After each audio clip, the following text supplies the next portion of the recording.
The story begins with a brown-haired reporter announcing the next segment on Babylon.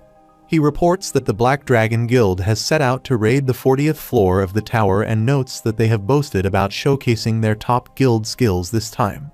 Unfortunately, he continues, they have returned empty-handed once again. He then highlights Yu Su-ha, stating that by thwarting the Black Dragon's aspirations, Yu Su-ha, the #1 ranked hunter known as the Flame Emperor, has once again raided the boss single-handedly. He inquires about how he is today. Yu Su-ha greets the reporter, saying it is nice to see him. He mentions that he has set another record today, being the only one to have defeated the boss monster by himself since the appearance of the tower. The reporter hands him the microphone and asks if he would like to say a few words. Feeling annoyed, Yu Su-ha takes the mic and says that's all, and then asks if they can do something about that bad nickname first. Meanwhile, Kim Gong-ja sits in his room watching Yu Su-ha live on the news. He wonders why they call him the Flame Emperor when he has a proper name and criticizes the nickname as ridiculous, even suggesting that Flame Retard would be less embarrassing. Kim Gong-ja feels envious. On the news, Yu Su-ha says he plans to find and beat up the person who came up with the nickname and apologizes for it. Kim Gong-ja reflects on how enviable it is to live a life where one can say whatever they want whenever they want.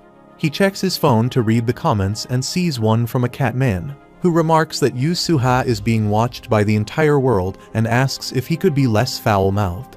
Another person comments, questioning why nationality matters when it comes to the tower, dismissing concerns about Yu Su-ha's personality, stating that he is already a legendary hunter. Kim Gong-ja remarks that he wants to become like the Flame Emperor. Someone asks if he is a fan of the Flame Emperor, suggesting there are better people to defend online. The other person responds that he is just stating facts, noting that everyone knows about Yu Su-ha's difficult personality, yet the news networks still feature him. He wonders how Yu Su-ha is dating the Saintess and speculates if she is considered a Saintess because of that. The cat person expresses surprise, asking when they have been dating. The other person confirms it, saying he has a friend who is a hunter and saw the two of them together.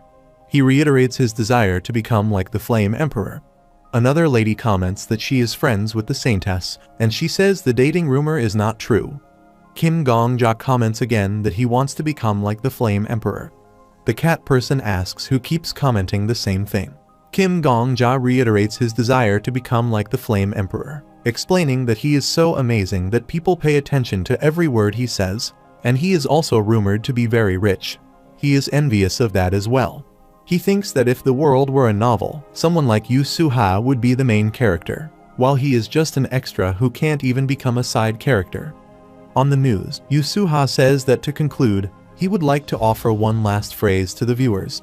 The news reporter states that many hard-working hunter applicants are inspired by Yu Su-ha, who awakened to his skills as soon as he entered the tower in his early 20s and, within 1 month, defeated a boss monster that had remained unbeaten for 10 years. He truly is a legendary hunter. The reporter then asks Yu Su-ha if he could give a quick tip on the secret to success for aspiring hunters. Yu Su-ha responds that he will say this only once, so they should pay attention if they want to or not. It doesn't matter.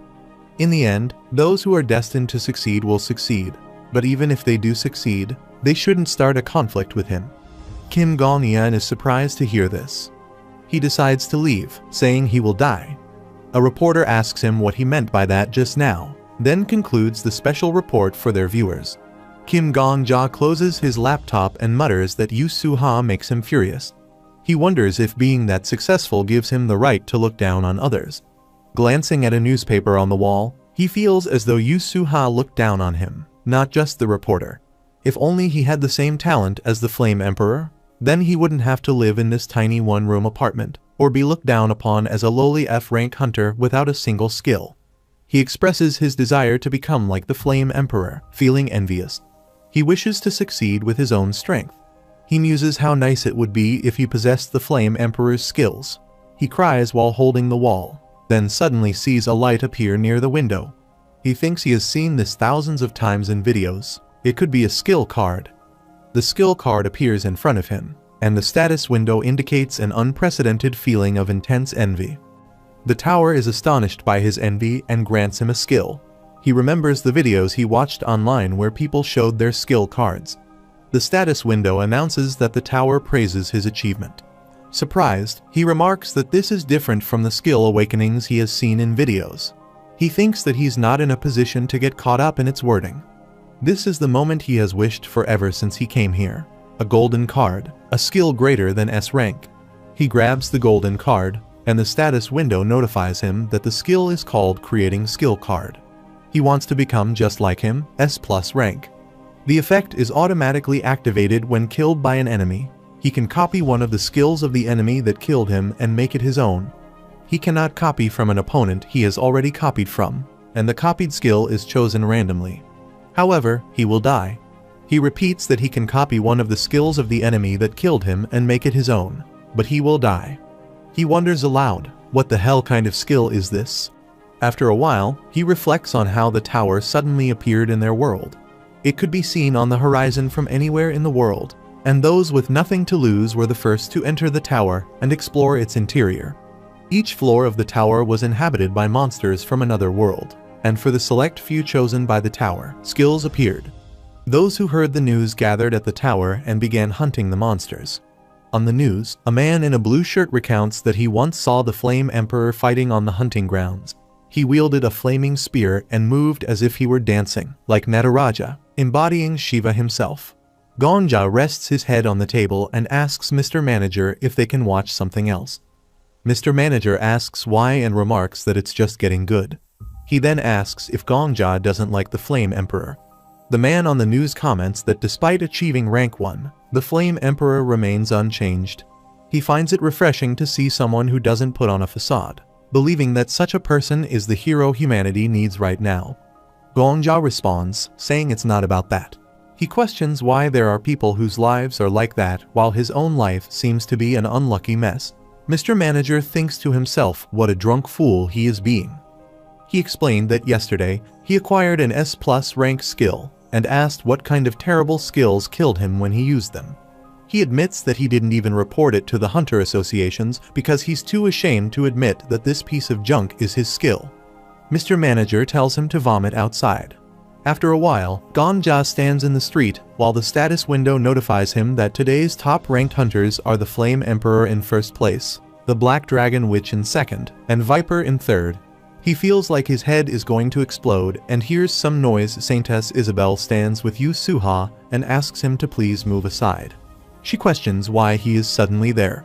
Yu Suha accuses her of being a great actor, suggesting that if someone were watching, they would believe she is the victim and he poisoned her drinks.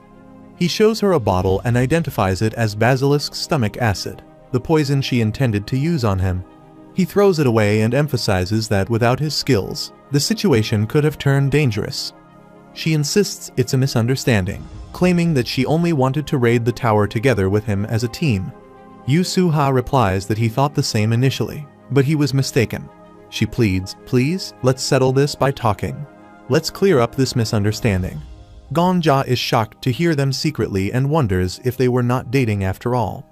He questions what kind of couple has a conversation like that. Yu Suha grabs her by the neck and says that talking it out sounds good to him.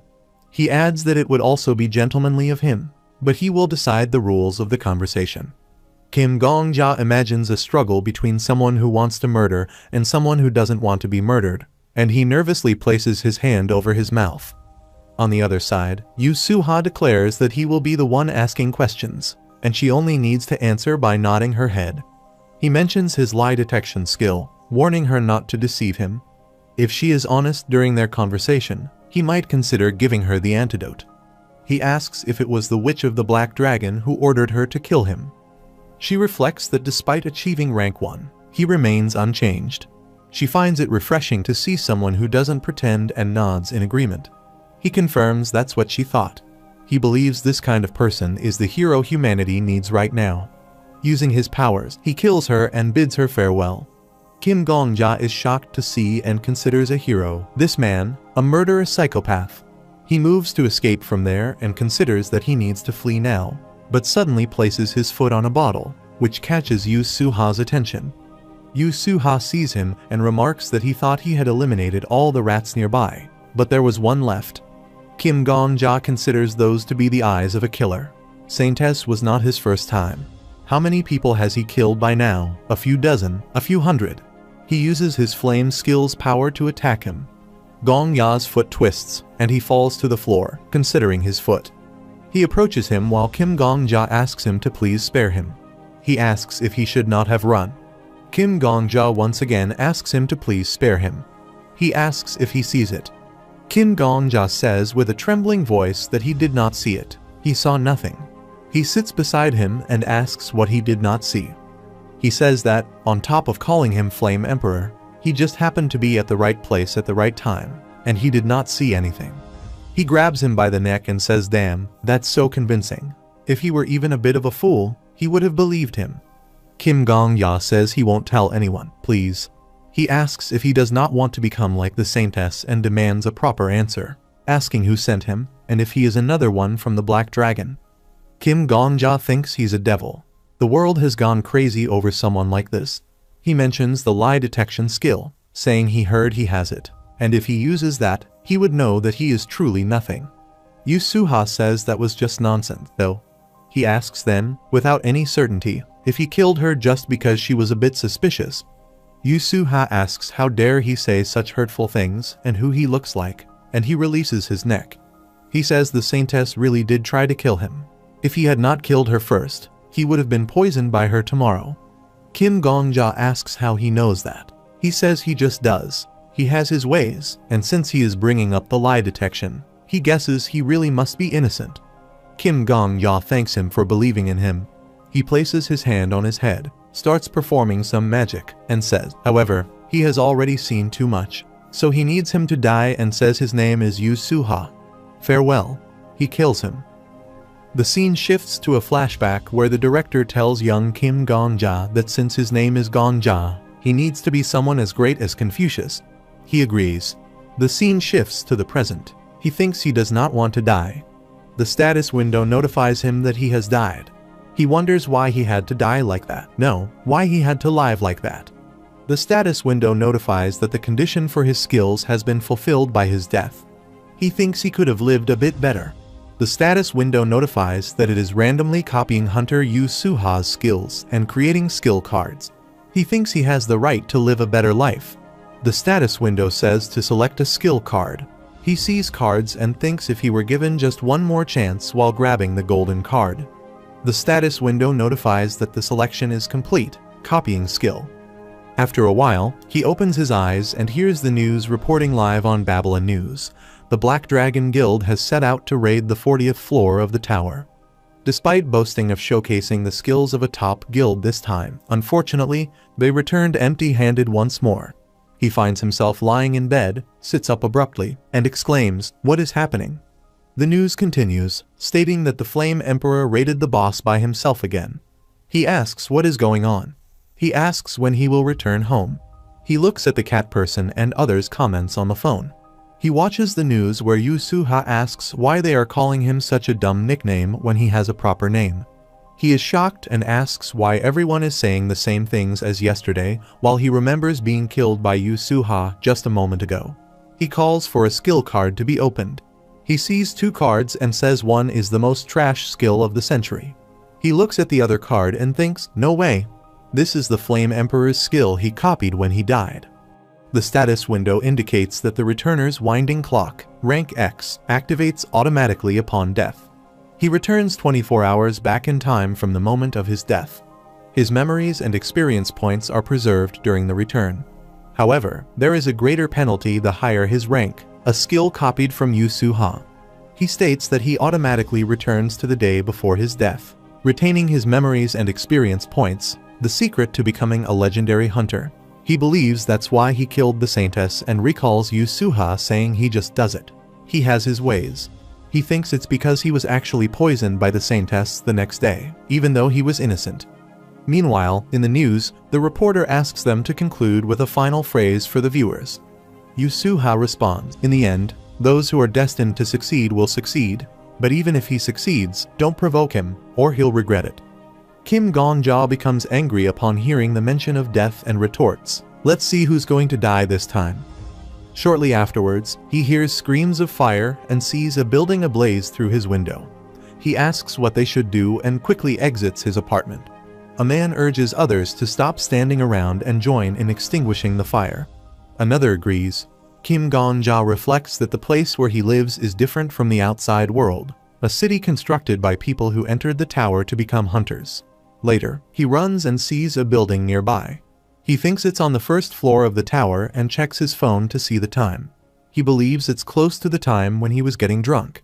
The fire was allegedly started by the Flame Emperor to eliminate evidence of his murder. The Guild Master of Black Dragon, known as Black Witch, instructs those with water abilities not to act alone, but to coordinate with others. They throw water on the fire. The head of the Healer and Pharmacist Guild, Guild Master Alchemist, declares that the Black Dragon Guild will temporarily assume command here. Everyone is asked to follow their orders for the moment. Kim Gong-ja observes that this city has many names. She confirms that the area has been secured, but there may be survivors inside. She suggests sending in a rescue squad. Kim Gong-ja considers that some call it Babylon, while others refer to it as the First Floor City or even the City of Ascension. However, it's essentially the same, a city he cannot leave once he sets foot in it. The leader of the city's vigilante corps, Paladin, ranked 10th, reassures that this is not a problem. The area has been isolated for 5 years, and they were fortunate. Someone requests more fire extinguishers. She inquires if there are no more water users available. Kim Gong-ja reflects that the residents of this city are accustomed to extreme situations like this. Master Alchemist remarks on the strangeness of the situation and wonders why the Saintess has not arrived yet. She notes that she is not the type of person to be late to an emergency. Paladin mentions that she mentioned having something to do tonight, likely a date, as she has been seen with the Flame Emperor frequently lately. She adds that she doesn't like him. There's something about him that creeps her out. Yu Su-ha arrives and asks who dared to play with fire without his permission. Kim Gong-ja sees him and acknowledges his arrival. Paladin expresses gratitude for his arrival. Yu Su-ha responds affirmatively, stating that Hyung Nim is on the scene. Paladin explains that a fire has started in the old slums and asks if he can assist. Yu Su-ha questions what he would gain from helping. Kim Gong-ja thinks to himself, calling Yu Su-ha a crazy psychopath for daring to ask for a reward when he's the one who started the fire. She states that he would gain the goodwill of the public as the rank one who saved the day. He asks if Yu Su-ha thinks he cares about others' opinions of him. Kim Gong-ja thinks to himself, who cares about his personality anyway? He's already a legendary hunter. He believes Yu Su-ha is just stating facts. And it's not like people don't know what kind of person he is. Yu Su-ha starts to leave, saying he refuses to engage in charity work. He tells them to see him around. He thinks it's refreshing to see someone who doesn't put up a front. No one knows. Everyone thinks of the Flame Emperor as a slightly eccentric hero. He believes he's the only one who knows the true nature of the Flame Emperor as a cold-blooded killer. He feels the need to kill him. Someone asks where he's going and warns that it's dangerous to get close. Kim Gong-ja considers it for humanity and for the honor of hunters. Hunters are meant to hunt monsters, regardless of the method. Yu Su-ha turns back to see him. A man advises him to get his head on straight. Kim Gong-ja quickly runs towards the fire, believing that the monster deserves to be exterminated. Yu Su-ha asks if he's heading into the fire. Kim Gong-ja starts using his skills, feeling the heat and pain, but knowing it's the only way to kill the monster. The status window notifies that he has died and will return 24 hours into the past. After a while, he wakes up again in his bed and hears the news reporting live from Babylon News. The Black Dragon Guild has launched a raid on the 40th floor of the tower. He thinks to himself that the skill is working properly and checks the status window, which indicates he is currently an F-rank hunter with no penalty for using the skill. He remarks that even an F-rank like him doesn't receive a penalty. He reflects that killing the Flame Emperor in his current state is impossible. Even if he manages to kill him by some stroke of luck, he will just return 24 hours into the past since he also possesses this skill. He sees a knife near a newspaper and thinks it's the only way for a lowly hunter like him. The scene shifts to a flashback where a yellow-haired lady asks Yu Su-ho when he first awakened. He replies that it was the summer when he was 21, so it has already been 11 years. She remarks that since he remembers it so clearly, he must have a good memory. He takes a sip of water and explains that it's not necessarily that. It's just that the day he awakened happened to be his birthday, 11 years ago, on June 7th. The scene shifts to the present. Kim Gong-ja holds a knife and calculates that it's been 4,050 days since today. By dying 4,050 times, he can return to the time before he awakens. He stabs himself. The system window notifies that he has died and returned 24 hours ago. He wakes up again on his bed and remarks, "Good, now only 49 days left." He repeats this process, stabbing himself each time he wakes up. The status window notifies each time he dies and returns without penalty for using the skill. He says 20 days. He continues stabbing himself repeatedly. When he wakes up again, he says, 543 days. Later, he points the knife and declares, "Finally, 1 day left," and stabs himself while a light emanates from his body. After a while, he lies on the floor, gets up, and thinks to himself that he did it. He has returned to a time before the legend of the Flame Emperor began. He reflects that he died 30 times more than the originally planned 4,050, including the time it took to kill himself, as well as breaks taken here and there. He held on all that time to prove that the legend of that devil is not eternal. He hides his face with his hoodie, goes out, and thinks it's time to find his first prey. The scene shifts to 11 years ago, May 6th, at 11 am. Kim Gong-ja stands outside Yu Soo-ha's house and observes him through the window. Yu Soo-ha lies on his bed as his alarm rings. He gets up, complaining that his head hurts terribly and regretting drinking so much the night before. Kim Gong-ja thinks about formulating a perfect plan. He has repeated this day 10 times without fail. Every day at 9 am, he woke up in the F-rank dormitory. Yu Soo-ha dresses up, holding a rod, and mutters, "Time to go to work, got him life later." At 3 p.m., Kim Gong-ja thinks about catching slimes in the second floor hunting ground and secretly observes Yu Soo-ha. Yu Soo-ha holds a slime and complains that it's boring as hell catching slimes every day. He screams, wondering when he will get to live an awesome life like the Sword Saint. Kim Gong-ja thinks that his 21-year-old self is just an average F-rank hunter wishing for a stroke of luck. Yu Soo-ha asks rhetorically if he could win the lottery or get an S-rank skill. He reflects that, normally, his wishes would come true a week later. He adds, while cutting the slime, that such a future is not likely for a guy like him anymore. Later, at 5:31 p.m., Yu Soo-ha heads to the lift and requests it to take him to floor 6. Gong-ja explains that he has decided he won't get anywhere just catching slimes, so he moves to a more challenging area that beginner hunters seldom visit. The system announces they are moving to the 6 hunting grounds on floor 6. Kim Gong-ja thinks it's a place where, for the next 36 minutes, he will be alone. Gong-ja is covered in slime and calls out to Yu Soo-ha, asking for help because he's been attacked by wolves. He requests a potion. Yu Soo-ha responds with frustration, questioning if he has already messed with the monsters there. He concludes there's no point in hunting there today. Gong-ja insists, asking him to please give him a potion. Yu Soo-ha exclaims in frustration, asking what kind of goddamn potion he wants. He complains that he won't even get to fulfill his daily quota and demands to know how much he will pay for the potion. Holding up the bottle, he says his hunt has been ruined, yet he's expected to give an expensive potion for free to a stranger he just met. He questions whether he has any morals. Gong-ja replies that the potion is sold at the Alchemy Castle for 20 gold and offers 22 gold, pleading for help. Yu Soo-ha retorts that he doesn't seem to understand the situation. He points the rod at him, noting that he's on death's door yet only wants to pay 20 gold, asking if his life is only worth that amount. Gong-ja then offers 40 gold. Yu Soo-ha says no and demands that he give him everything he has, grabbing him by the shirt. Kim Gong-ja reflects that he already knew what kind of person he was. Yu Soo-ha says that's right. He wants to give him the potion, but he can't even use his hands. He tells him not to worry, saying he'll take the money for him. He takes out his wallet and starts counting the coins, estimating roughly 60 gold. Yu Soo-ha asks why he is so poor and tells him to carry around more money. Gong-ja responds that it's all his savings. Yu Soo-ha reassures him that he will spend it well and comments that this is how life works. Gong-ja then asks for the potion. Yu Soo-ha uses his power on an arrow and says he thought about it a bit. He concludes that if he lets him go, he might come after him for revenge later.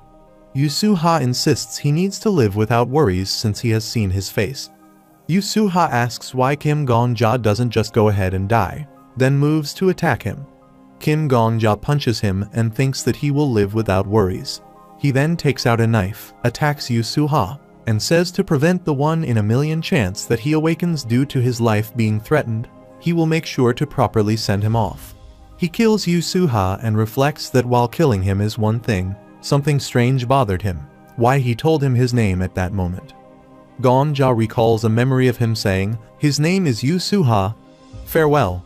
He realizes, after 4,090 days, that despite being a cold-blooded killer, he wanted to pretend he was a knight in a sacred duel. Gong-ja angrily questions how he could dare act righteous after killing all those innocent people. Just then, many wolves appear behind him. He turns to see them and says they want to eat him, so they don't need him. He tells them to go for it and runs away. The wolves start eating Yu Su-ha's corpse. After a while, Gong-ja digs a spot, finds a bag and some bottles, and changes his clothes. He instructs the system to take him to the first floor, wondering if it's really over. The system announces the move to Floor 1 City. When he arrives on the first floor, he sees the Vigilante Corps and thinks to himself that it's over and no one knows what happened. He passes by them, feeling relieved. After a while, the news reports that the Floor 10 raid team faced another defeat today, with growing criticism of the Sword Saint for his refusal to participate in the raid despite being ranked number 1. Kim Gong-ja reflects that the terrible legend of the Flame Emperor Yu Su-ha is no more and asks the manager for another pint of beer. A man in a white shirt remarks that he is drinking quite a lot and comments that his hunt must have gone well today. Kim Gong-ja responds affirmatively, saying it went super well. The news continues, reporting that even though all the hunters from rank 7 to rank 2 went out together to challenge the 10th floor, some are now calling it a useless ranking system. Kim Gong-ja drinks his beer and instructs the system to open his hunter status window. The status window notifies that he is ranked F, with 2 out of 4 skills. He wants to become just like him S+, which is passive, and Returner's Winding Clock X, also passive. The 3rd and 4th slots are empty. He reflects that it tastes so sweet just looking at these precious skills and muses that, despite not having a combat skill, this must be what they call human greed. He acknowledges that he is being shameless if he wants anything more than this and decides to focus on what is possible with his skills. He considers that he could win the Merchant Guild Sang Ryan's lottery or sell the clearing methods for the upper floors, which no one knows yet. He exclaims that things are finally looking good for him and wonders what he should do from here on out. Just then, Marcus Callenberry arrives and asks for milk mixed with a little vodka and sugar, suggesting that honey would be even better than sugar. He apologizes, explaining that he is not a bartender, and thinks to himself what a strange old man Marcus is. Marcus insists he will pay properly and reassures him not to worry about that. A man nearby questions if it is really him and wonders why he is there.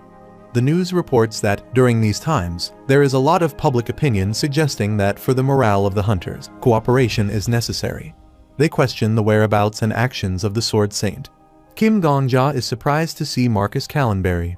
Kim Gong-ja reflects on the Sword Saint, whose real name is Marcus Callenberry, noting that many people have forgotten him 11 years after his disappearance. He acknowledges that until the Flame Emperor rose to fame, Marcus Callenberry was the true number 1 of the tower. Kim Gong-ja speculates that Marcus would likely be the strongest in the current time, believing the old man possesses many S-rank skills, unlike his own strange skills, but proper combat-oriented ones. The status window notifies him that his skill, he wants to become just like him, is ranked S+. Its effect is automatically activated when he is killed by an enemy, allowing him to copy one of the enemy's skills and make it his own. However, he cannot copy from an opponent he has already copied from, and the copied skill is selected randomly. The downside is that he will die in the process. He considers whether this skill will allow him to copy a skill from any hunter as long as he dies to them, including the skills of the current rank 1. Now, however, he can't just die. Glancing at his phone, he thinks this seems quite achievable, doesn't it? He notices a comment stating that he heard Marcus Callenberry was the head of a wealthy North European family. Another comment mentions that it seems no one really knows what skills he has. A third comment remarks that despite having all the fortune and connections one could ever want, he abandoned it all to come to the tower. One more person adds that they heard from someone else that he has a habit of talking to himself. He considers that this guy, Marcus Callenberry, is completely shrouded in mystery. There is no useful information. It's all rumors. He thinks it would have been great if Marcus was even half the attention whore that the Flame Emperor was. Marcus Callenberry tells him to shut up and not be so loud. He wonders if that spooked him and reflects that at least the rumors about him talking to himself are true. There always has to be something wrong with the rank one. He sees a comment from someone warning him never to speak a certain word in front of the Sword Saint. He claims it's a true story witnessed firsthand and advises that if one doesn't want to die, he should never say this to the Sword Saint. The scene shifts to a flashback where a man in a black shirt addresses Marcus Callenberry, stating that this is a communal hunting ground and they should follow the rules, and asking if Marcus can't see that they have already claimed this spot. Marcus Callenberry responds that it's odd because he never heard about such a thing. Kim Gong-ja reads the next comment, stating that a few days ago, some high rankers picked a fight with the Sword Saint on the 9th floor hunting grounds. He remarks that it's either time for him to get some new hearing aids or that he didn't hear them because he is so full of himself. Looking at Marcus, he speculates that even the grandchildren he left behind must have terrible personalities. Marcus Callenberry moves to attack, but Kim Gong-ja moves back. He reads the next part, which questions whether Marcus is saying that the Sword Saint committed murder, whether he is part of a large guild, or if he is just spreading bad rumors. Kim Gong-ja thinks to himself what he will do next. He just wants to share the information, thinking they should know about it as well. Anyway, he advises not to talk about his grandchildren in front of the Sword Saint if one wants to avoid trouble. The scene shifts to the present. Kim Gong-ja sees more comments and remembers something he should never say in front of Marcus Callenberry. Marcus Callenberry interrupts, telling everyone to be silent and that he will handle it. Noting he can't drink his vodka because of the disturbance, Kim Gong-ja thinks he needs to test something out. Marcus Callenberry places a coin on the table, thanking them for the drink, and moves to leave. The man in the white shirt replies, wishing him a nice day. A brown-haired girl remarks that he finally left. The boy sitting next to her asks if he has Alzheimer's, questioning why he is mumbling so much. Another boy comments that it was a mood killer.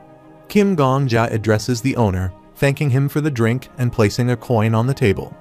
The man in the white shirt thanks him warmly and invites him to come again. After a while, Kim Gong-ja walks along the road and wonders where he is. He thinks about the rank one, pondering where he could have gone since he followed him out immediately, so he couldn't have gone far. Spotting him, Gong-ja thinks he's found him. Since he's the only one dressed like that in Babylon, he's pretty easy to spot, and he wonders what skills he has. He considers that the Flame Emperor had an X-rank returner skill, so he speculates on what skills the Sword Saint, who succeeded even before the Flame Emperor, might possess. If the Flame Emperor had such a powerful skill, what could be even more game-changing than that? Kim Gong-ja believes that skill is about to become his. He just needs a bit of luck. Later, he arrives at a forest and thinks to himself that this place should be adequate. Marcus Callenberry senses his presence and tells him to come out. Gong-ja hides behind a tree and thinks that he knows his location right away. Marcus Callenberry remarks that no one will know what happened out here. Gong-ja comes out from behind the tree and apologizes for his rudeness, explaining that he just wanted to ask the Sword Saint for a favor. Marcus Callenberry asks about the favor, questioning whether Gong-ja intentionally did a poor job of following him so that he would notice him, and why he is asking for a favor from an ordinary old man in such a threatening manner. He thinks he has been misunderstood. He didn't intentionally let himself be detected, and he's not armed in any threatening way. Yet, Marcus Callenberry holds a sword as if prepared for an attack despite simpling him. This situation is convenient for Kim Gong-ja, but what could be the cause? Marcus Callenberry comments that he is quite an amazing actor, noting him as expected of a first-class assassin. Gong-ja asks for pardon and wonders how he, an F rank like himself, could be mistaken for such. He thinks sarcastically, "Congratulations, Kim Gong-ja. He can now die without insulting his grandchildren." He apologizes, saying he doesn't quite follow. Marcus Callenberry remarks on his shrewdness, claiming he is still acting, but he can't deceive him. Kim Gong-ja pleads, addressing him as Gramps, genuinely asking because he truly doesn't understand. He questions how he could be seen as a first-class assassin when he's actually quite proud of how ordinary he looks. Marcus Callenberry tells him to shut his mouth. stating that among his skills is one that he can see how many people someone has murdered. Gong-ja thinks to himself that he can indeed see the number 1 above his head. He acknowledges that murder is murder, regardless of justification, and while he might know his victim would have become a monster, he has no excuse acceptable to people of this time period. Gong-ja agrees, saying he understands that it may sound like he's making excuses, but he asks Marcus Callenberry to hear him out. He insists that his actions were justified, and he swears by the heavens. Marcus Callenberry removes his cap and expresses disgust, calling Gong-ja a devil who has committed countless murders and has no right to speak of reasons. He admits that he hasn't lived an entirely honest life, but he has not committed senseless mass murder like him. Gong-ja, taken aback, asks about the accusation of mass murder. He points his sword and states that throughout his entire life, Gong-ja has shamelessly lied about the number of people he has murdered, with the number 4091 clearly visible above his head. Gong-ja reflects that he killed Yu Su-ha once and then killed himself 4090 times to return to the past. Marcus Callenberry asks if he was sent by the Witch of the Black Dragon. Gong-ja realizes that in the eyes of Marcus Callenberry, he is viewed as a mass murderer who has killed 4091 people. He decides this isn't just about copying a skill and flees from the scene. Marcus Callenberry demands an answer, questioning if Kim Gong-ja won't respond. Gong-ja thinks that as long as he possesses that skill, the Sword Saint will always try to kill him whenever they meet. Marcus Callenberry declares that it doesn't matter, stating it was not an important question and moves to attack him, calling him a devil. He swings the sword near Kim Gong-ya's neck, but Gong-ja moves back to avoid it. Marcus Callenberry asks if he managed to dodge his blade, remarking on his skills as expected of a first-class assassin. Gong-ja thinks to himself that Marcus Callenberry is a deaf idiot geezer. He strikes with a stone, and Marcus Callenberry falls to the ground. Gong-ja realizes that dodging the first attack was pure luck and doubts his ability to dodge another strike. Marcus Callenberry tells him to shut up and asks if he wants to interrogate this devil. He reminds him that he said he would take care of the situation and demands that he stop interfering with everything he does. Gong-ja feels puzzled and thinks the conversation seems too coherent to be a result of schizophrenia, wondering if it is part of Marcus Callenberry's skill. He speculates if it could be telepathy and recalls hearing rumors about such skills existing. He worries that Marcus might be sharing information about him with others, labeling him as a murderer who killed 4091 people. Gong-ja realizes that if this information spreads, he will become a wanted man in the eyes of the Hunter Association, hunted down by big guilds and high-ranked bounty hunters until he is publicly executed on the first floor of the tower. He thinks he can't let that happen and needs to die right now before 24 hours pass. Marcus Callenberry says not to bother, as he has already made up his mind, even if the person is his teacher. Gong-ja, desperate, asks if his grandkids are doing well and mentions hearing about his nice family in North Europe.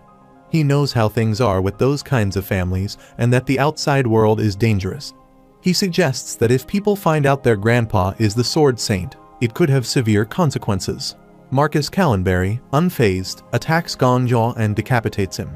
As Gong-ja sees the moon, he wonders if it has always been upside down. He reflects on how he couldn't even see the last strike, admiring his skill and envying his level of mastery, wishing he could possess such a strike. The status window notifies that he has died. The condition for his skill has been fulfilled by his death, and a skill card is being created.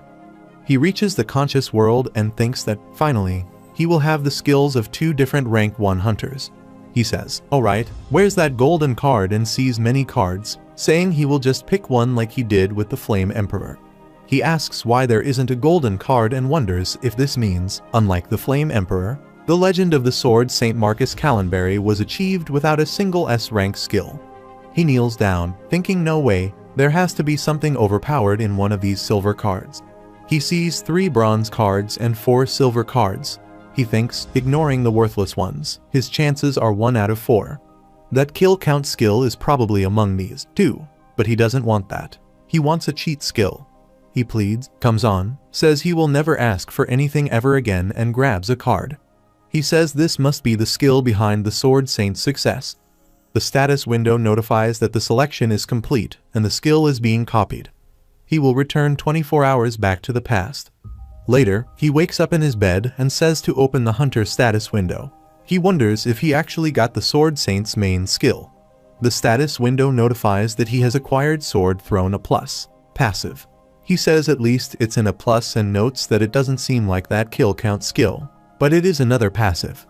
He laments that he wanted a cool, active skill, like a rare martial arts skill or aura awakening. He decides he shouldn't complain about an A+ skill and says to open the skill card. He says he can't tell what it does just from the name. Sword Emperor lies beside him and asks about all the noise. He reminds him that he's told him before to go outside if he wants to train in the middle of the night, suggesting he be a little more respectful. Kim Gong-ya is surprised to see him beside himself. He says he will be pulled to him if he goes far enough, so there's no need to wake him up. Gong-ja excuses himself and asks who he is. He turns back and asks if he can see him. Gong-ja says yes. He asks if he can hear him. Gong-ja replies that he assumes so since they are having a conversation. He expresses surprise and says that's not supposed to happen. He asks where he is, why it's so small here, and where Marcus is. Kim Gong-ya asks if he means Marcus Callenberry, the Sword Saint. He confirms and remarks that the title is too much for a beginner like him. But yes, he's talking about the grandpa known by that name. He looks out the window and asks where Marcus is, saying he should be around here somewhere. Gong-ja thinks it's odd that the Sword Saint is considered a beginner. He states that he cannot see anything through this small window. The status window displays a skill card, indicating that the Sword Thrown, rank A+, has an effect from another world. He cleared his world's tower up to the 99th floor, but failed on the 100th. Unsatisfied and unable to relinquish his earthly desires, he has become a spirit. He cannot physically affect anything in this world, but can communicate with the holder of this skill. One should be awestruck by his skill and experience and seek his advice. Only the holder of this skill can sense his presence. As copied from Marcus Callenberry, he believes he is from another world and is a ghost, apologizing for the confusion, as he might be the Sword Saint's guardian spirit. The Sword Emperor responds that he guesses this to be true. He then apologizes, admitting that he thinks he accidentally cloned him. The Sword Emperor, in a panic, demands that he be returned to Gramps immediately. He states that he copied him with his skill, so he should be able to cancel it as well, and asks if he does not understand how refunds work. He believes everything should be refundable in this day and age. Kim Gong-ya responds that he told him it's not something he can control, even if he did. He cries out, calling Marcus a foolish disciple, and lamenting that his master has been kidnapped by some loser kid. Kim Gong-ya asks if he can stop crying upside down, fearing a heart attack. He claims that this situation arose because the foolish disciple did not respect his master enough, and he told him to worship the ground he walked on. Kim Gong-ja pleads for peace and quiet. He retorts, questioning the concept of living when he is already dead. Kim Gong-ja concedes, asking if he can then please quietly die. He exclaims that he has never been so disrespected in his life, urging everyone to look at the idiot who badmouths the dead, insisting that dying once was not enough. Gong-ya wonders what kind of ghost talks this much. He recalls Marcus Callenberry repeatedly telling him to be quiet and to shut up, accusing him of interfering too much. He laments that not only does he have to hide from the Sword Saint, but he also has this dumb skill. The Sword Emperor inquires why he needs to hide from Gramps, stating that although he may not seem like it, he is quite nice, as long as his grandkids are not mentioned. Gong-ja responds that he already knows that, and that one of his skills is seeing people's kill counts. He mentions the eye of the detective or something similar, questioning its usefulness. He further remarks that it is a garbage skill, only useful for identifying assassins. Gong-ja then states that the number of kills associated with him is 4091. He asks incredulously if he is crazy, labeling him an amateur among amateurs who do not seem to know how to use aura. He questions how someone like Gong-ja could have killed 4091 people. Gong-ja clarifies that he did not kill 4091 people. He killed only one person who would have become a tyrant in the future. The number 4090 represents the times he has killed himself. He explains that he returned from 11 years in the future to kill that tyrant. Gong-ya reveals that he possesses the skill to copy a random skill from the person who kills him, and he obtained the returner skill when that tyrant killed him. Thus, when he dies, he returns to 24 hours before his death, making him technically immortal. He admits that he wanted revenge and that the tyrant, who was their rank 1, could not be killed as long as he had his revival skill. So, Gong Ya came back to a time before the tyrant acquired that skill. The Sword Emperor asks if he turned back time to get revenge on one person by committing 11 years worth of suicide, and then asks for his name. He replies that it's Kim Gong-ja. The Sword Emperor then inquires why he chose to target his Gramps and why he decided to steal his skill as soon as he finished his revenge. Gong-ja explains that because his Gramps were number 1, the fastest way to get stronger was to take the strongest people's skills. He adds that he is being honest because the skill card indicated that no one else could feel his presence, so there was no way he could tell anyone else. Kim Gong-ja confirms this. The Sword Emperor tells him to stand up, noting that he has enough perseverance and guessing that his body would be fine with some exercise. He also acknowledges that he has enough ambition and concludes that it's not bad, suggesting he sees him hunt some monsters. After a while, Kim Gong-ja enters the forest and asks if he just wants to kill a few monsters. The Sword Emperor confirms this. Kim Gong-ja starts attacking slime monsters and kills them. The Sword Emperor observes him and comments that he knows it. Gong-ja asks what he knows. The Sword Emperor explains that when he was alive, he was known as the Sword Emperor, born in a different world where a tower rose, and he quickly ascended to the top. Gong-ya thinks about how the Flame Emperor became a legend after clearing floor 40 and finds it astonishing that he cleared floor 99. He says that at his level, he can gauge talent at a glance, particularly the talent for becoming a hunter, which is why he wanted to see his hunt. Gong-ja responds that he has wasted his time because he has no fighting talent. He disagrees, asserting that he has immense talent. Gong-ja says he is just teasing him if he is not. He acknowledges that, of course, he has no talent for martial arts. His moves are too clumsy, his body is untrained, and he doesn't seem close to sensing his aura. However, he points out that he has a talent that no one else possesses. He is not afraid of death. He explains that normally, people instinctively protect themselves in a fight. But surprisingly, he lacks that instinct entirely, which likely disappeared after dying more than 4,000 times. Gong-ja questions if that can even be considered a talent. The Sword Emperor asserts that it definitely is. Talent isn't necessarily something one is born with. Anyone can develop talent at any point in their lives. One of the most difficult talents to acquire is transcending the fear of death, which he finds incredible. Kim Gong-ya reflects that no one has ever told him something like that, not even himself. He believes he simply couldn't tolerate being treated like a bug by the Flame Emperor, reaching a point where he killed himself 4,000 times, and death became his talent. The Sword Emperor then asks him one thing. If he died to Gramps, what was he thinking back then? Gong-ja responds that he thought it was beautiful. He laughs and finds it very interesting, affirming that his ability is to copy and not steal, so Marcus still has another him as his guardian spirit. He expresses a desire to see which of them will become the greater hunter. He declares that he will assist him, aiming to bring him to a point where he can stand toe-to-toe with Gramps or even reign over him, and together they will conquer this tower. After a while, the Sword Emperor calls Gong-ja and asks why he isn't up yet, while Gong-ja lies in bed and requests 5 more minutes. The Sword Emperor admonishes him, stating he is slacking off and that old man Marcus might be clearing the 10th floor as they speak, but Gong-ja insists on 5 more minutes. He covers his ears with a pillow. The Sword Emperor asks if he's really covering his ears, threatening to sing songs from his hometown until he wakes up. He mentions he learned sound martial arts while alive and could decapitate at least 30 heads with a single verse. He asks if Gong-ja knows what time it is. Gong-ja checks his phone, confirms it's still 4 a.m., and calls the Sword Emperor a crazy idiot. He retorts that even bugs start crawling at 4 a.m., and since he's weaker than a bug, he should wake up earlier.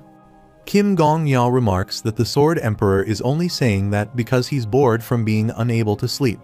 He had always wondered why the Sword Saint trained at 4 a.m. every morning. It turns out it was not due to hard work, but because he annoyed others awake. The Sword Emperor acknowledges that he woke him up out of boredom and mentions that now Gong-ja can wake up early to train, so he should be thankful and get up to bow down to him. Gong-ja retorts that he wants to kill him. The Sword Emperor responds that he's already dead, so Gong-ja can't kill him. He asks if he has a problem with that, suggesting that he try dying himself.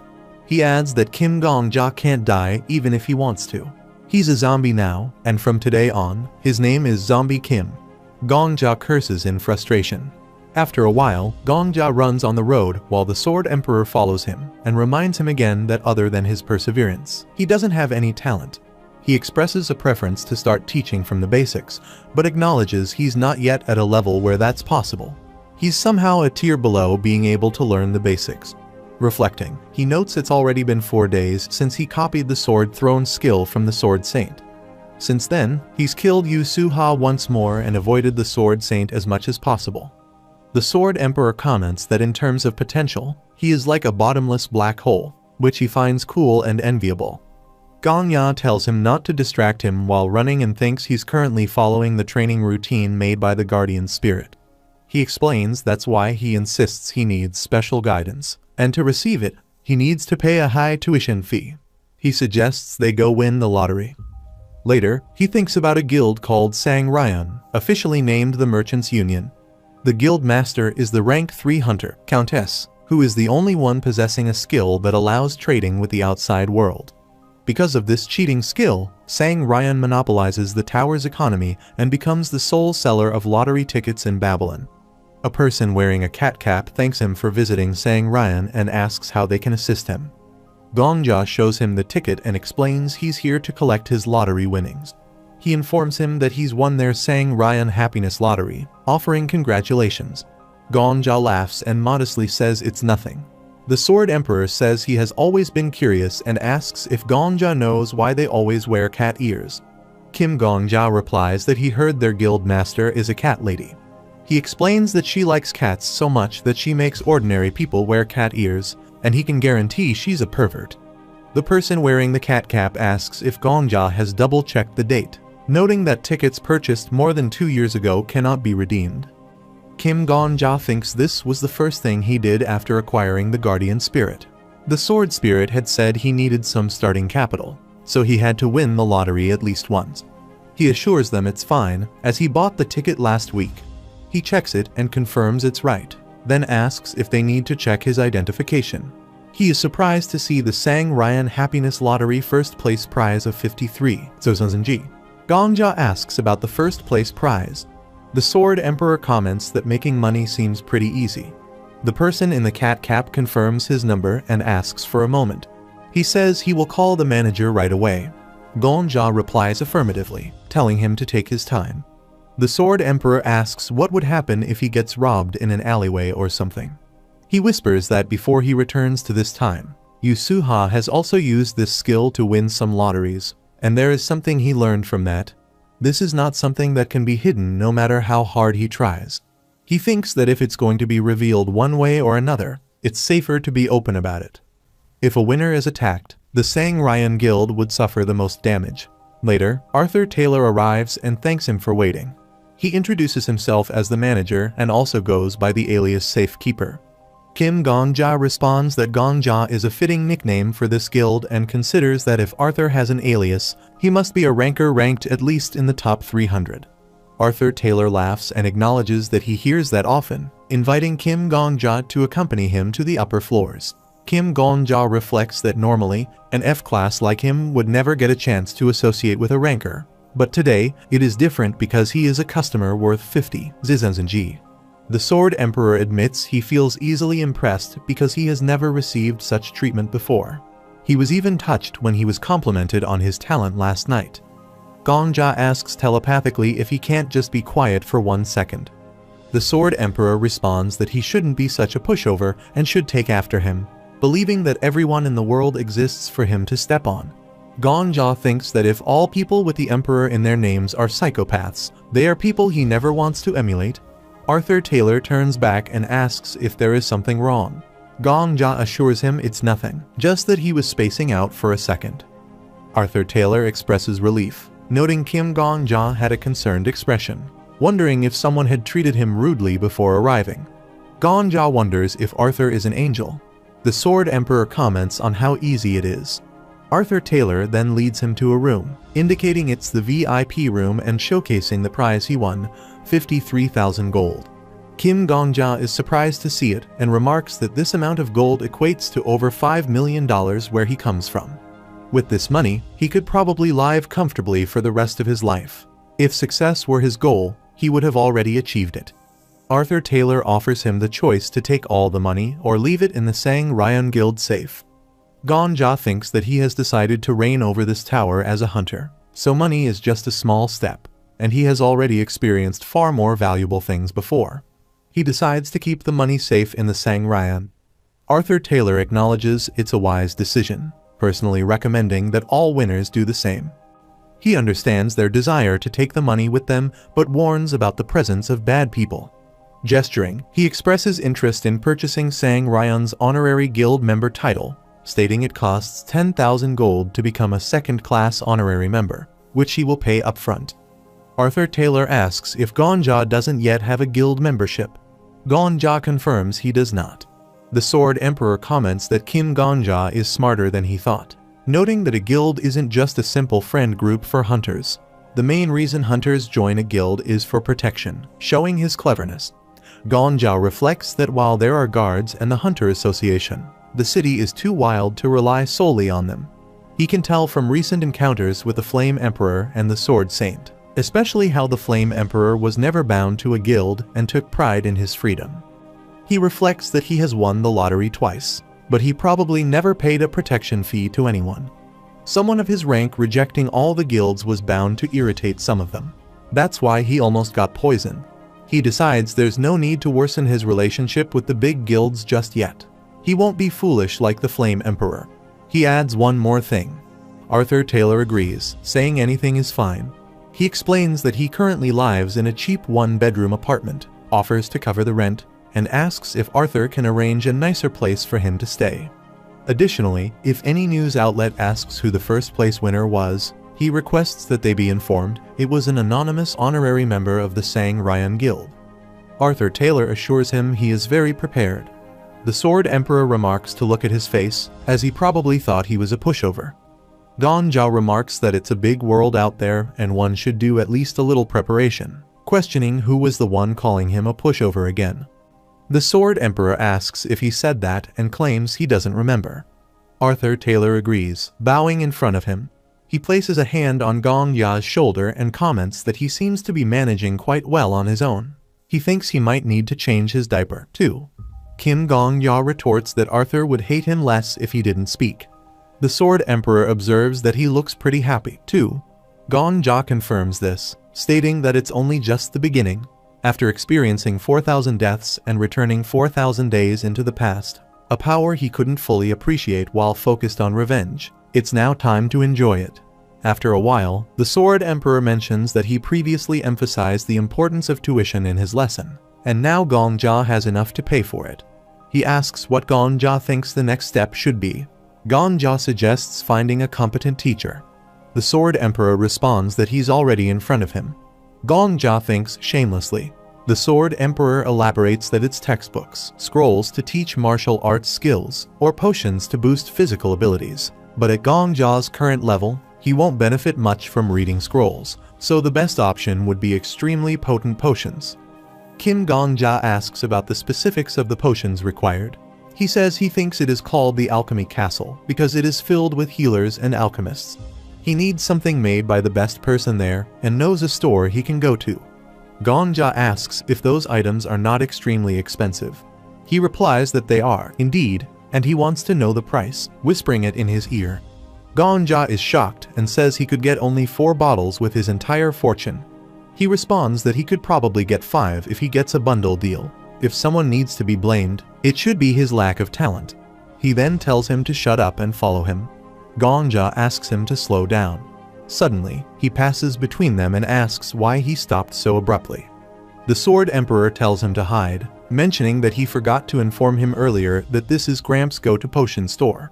Ganja wonders why he couldn't have mentioned this earlier and tells him to share such information in advance. Quickly, Ganja hides behind a dustbin. Marcus Callenberry passes by, and while he thinks about what to do next, he realizes it will be a problem if he gets caught. He remarks that of all the places to hide, they chose a trash can. The Sword Emperor then says there is bad news. If Gramps is here, he has probably come to clear out the potions, and they should quickly follow him. He asks what happened. The Sword Emperor sees him enter the shop and exclaims that they are too late. He then asks what they should do, noting that it is the best store in the area. Ganja thinks it would be too risky to use the same shop as the Sword Saint and searches hunter rankings on the internet.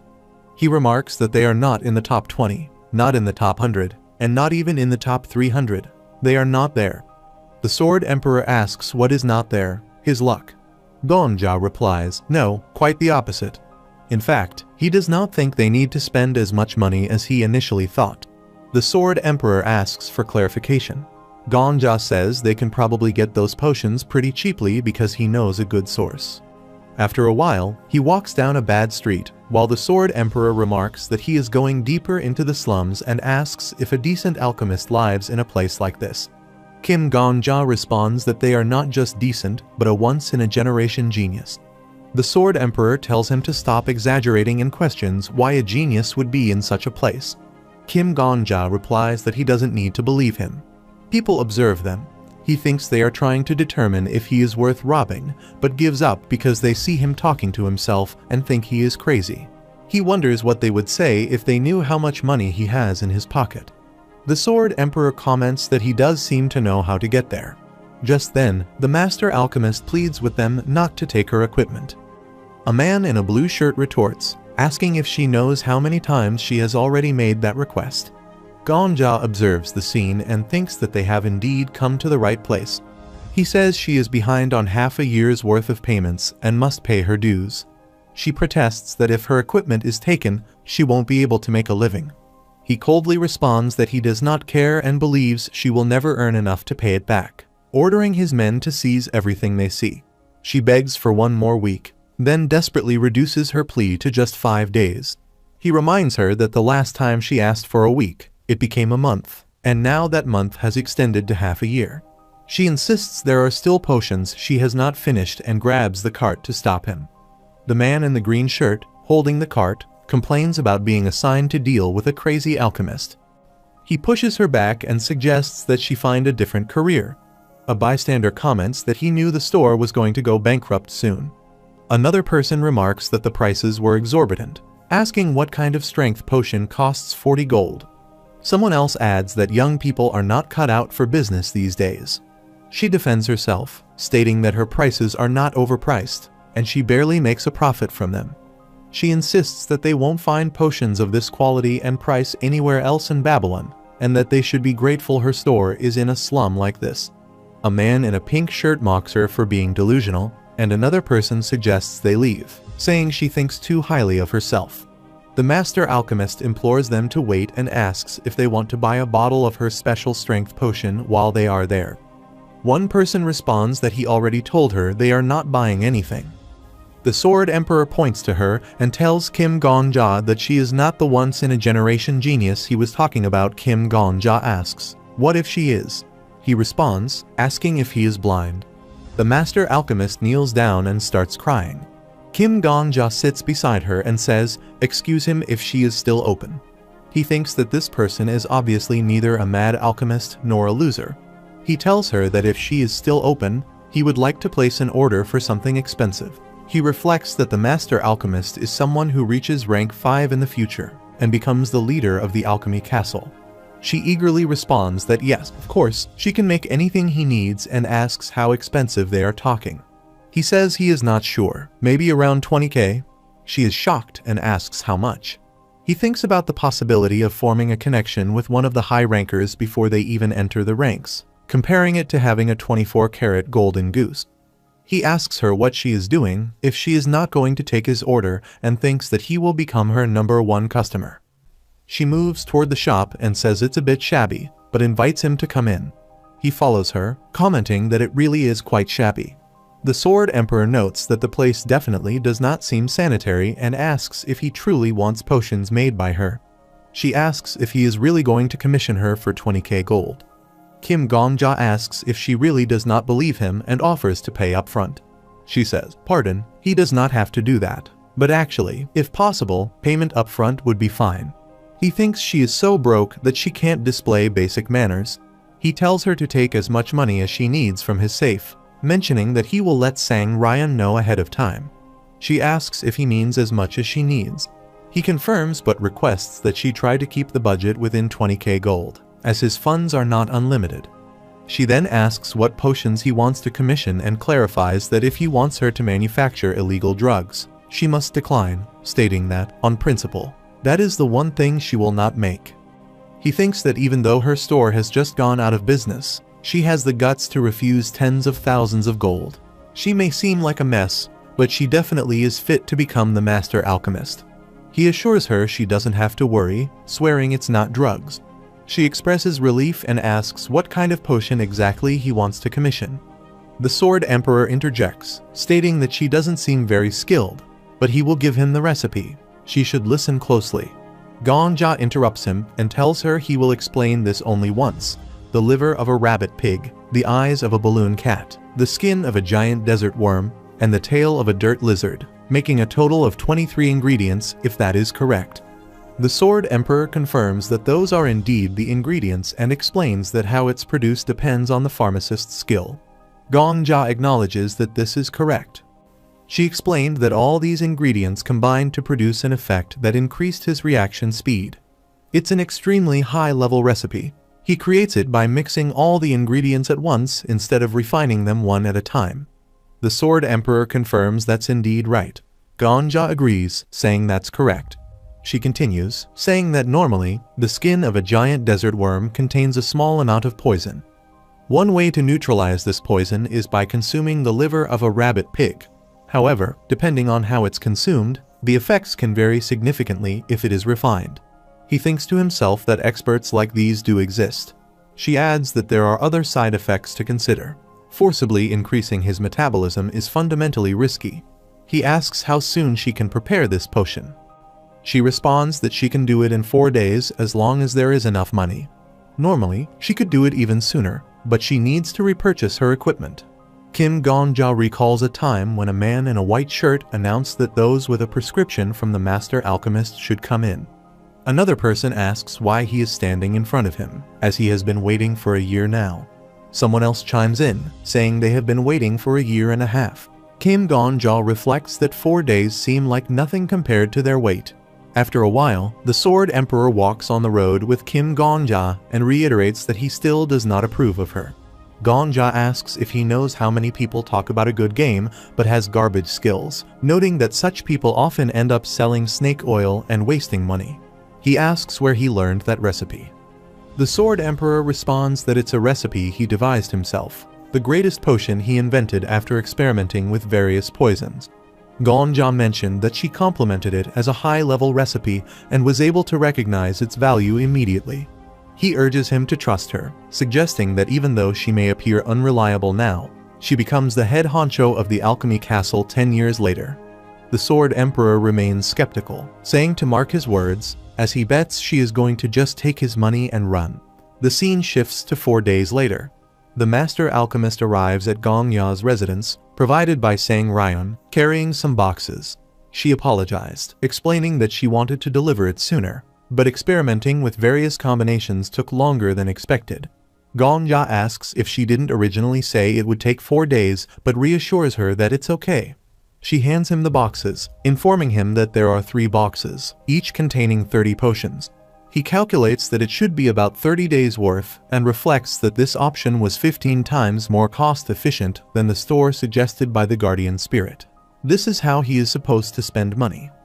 The Sword Emperor interjects, asking if he was insulting him in his head. If not, the master alchemist responds, saying it might be strange to ask now, but why did he give such a costly commission to an unknown pharmacist like her?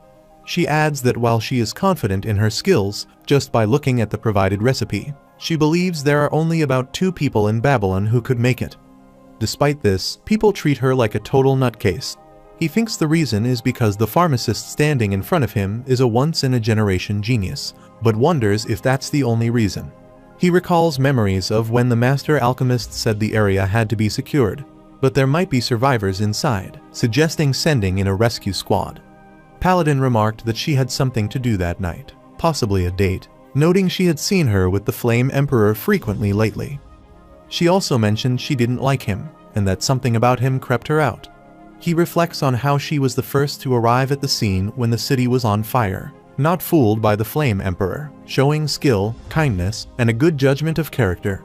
He thinks it wouldn't be a loss to become close to someone like her, and says it's because she seems kind. She apologizes. He explains that he helped her out because she seems kind and adds that he believes she would have been successful even without his help. He reflects that good hunters like them need to succeed so they can support each other later on. He expresses frustration at seeing only crazy psychopaths succeed and wishes them both the best. He thinks he meant everything he said and feels he couldn't be any more honest than this. She agrees, saying they need to succeed first to change the world, and they shake hands. She tells him to call her anytime if he wants to order anything else, as she will always prioritize his requests, and then begins to leave. He responds that he would love nothing more.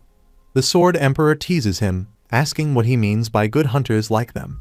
He admits he said something embarrassing and suggests they just train instead. The scene shifts to the next day.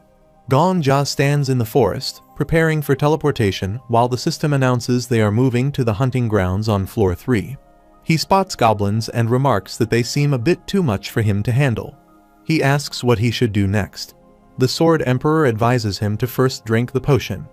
Gonja takes out a glass, drinks it, and comments that it tastes very normal, with hints of lemon, and thinks there's some honey in it. Suddenly, he feels pain in his body and wonders what's happening while starting to sweat. The Sword Emperor sees him and remarks, "Impressive, so her skills were the real deal." He thinks to himself what he is saying, asking him not to repeat himself, as his head feels like it's about to explode. The Sword Emperor asks how it is and comments that it feels like he can count every single hair on his head, and even the feeling of sweat dripping feels lively. He explains that this is the effect of the potion. The Sword Emperor mentions that it increases the rate at which he perceives reality and asks if he can feel it. Gonja asks what he is talking about.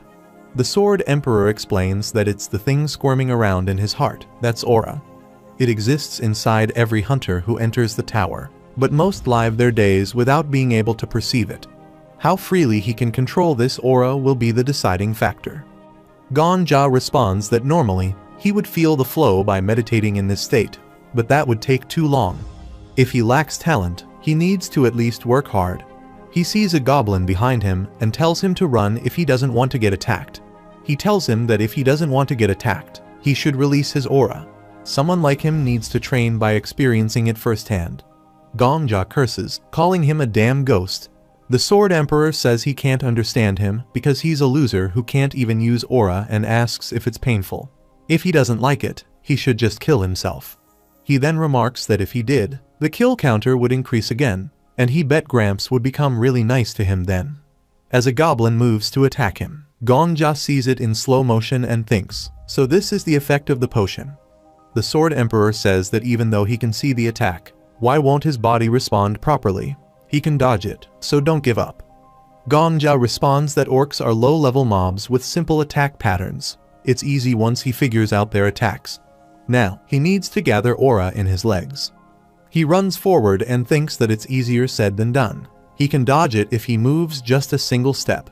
"Legs, please move," he urges. He feels a lightness in his body and believes he dodged it. The Sword Emperor comments that it's harder than expected because he doesn't have any proper channels for the aura to flow through his body. To come up with an analogy, he says his body is like a small path deep in the mountains, and he needs to reconstruct it into a highway to use aura properly. He mentions that he can feel the aura now thanks to the potion. Normally, he wouldn't feel anything. He adds that while that girl may have poor sanitation standards, her skills are first-rate. The goblin tries to attack again and roars. Gonja turns back to see and asks what will happen. He mentions that once he turns this small path into a highway, it frustrates him, but the guardian spirit is right.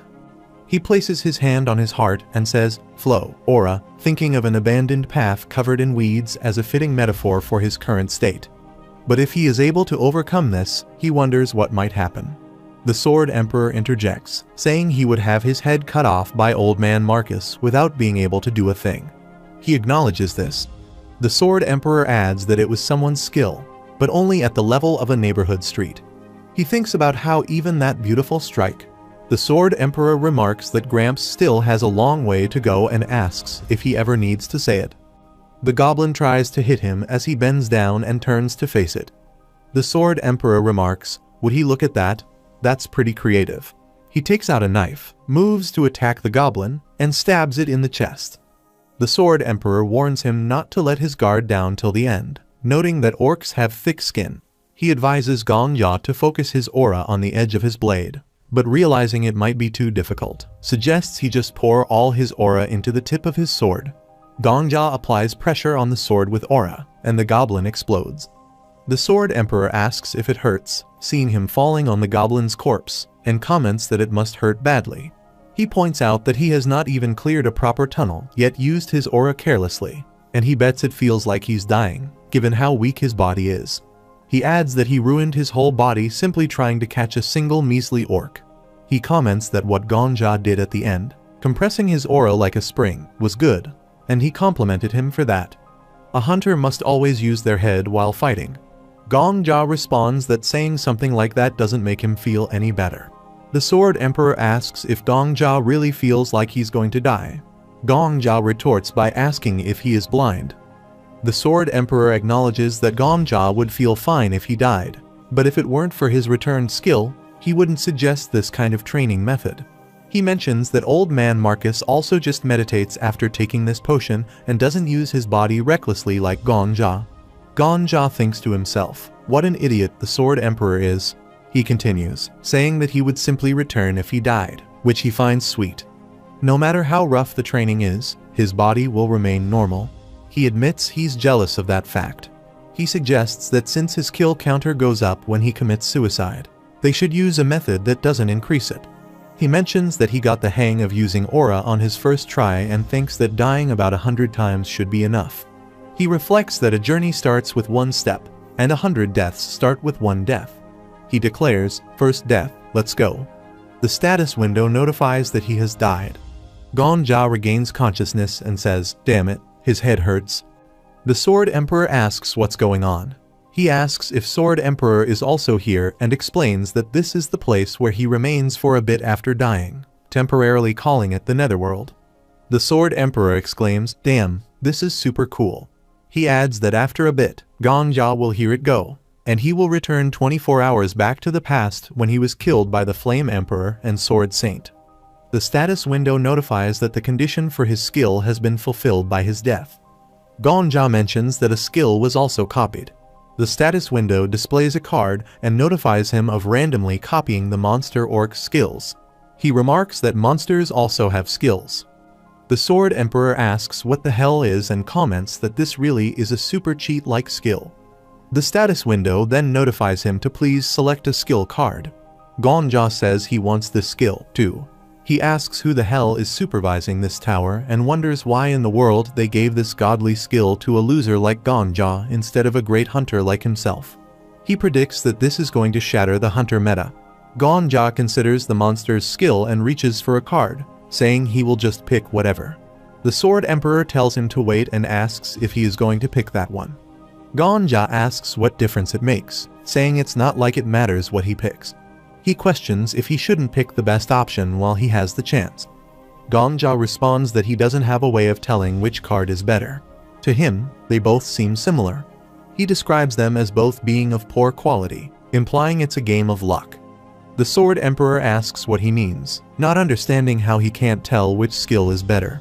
Gongja sighs and asks if he doesn't get what he's saying. He says the colors of the cards are the same, and he can only see the backsides. He asks how he is supposed to know which skill is better. Sword Emperor asks if he can see them, though.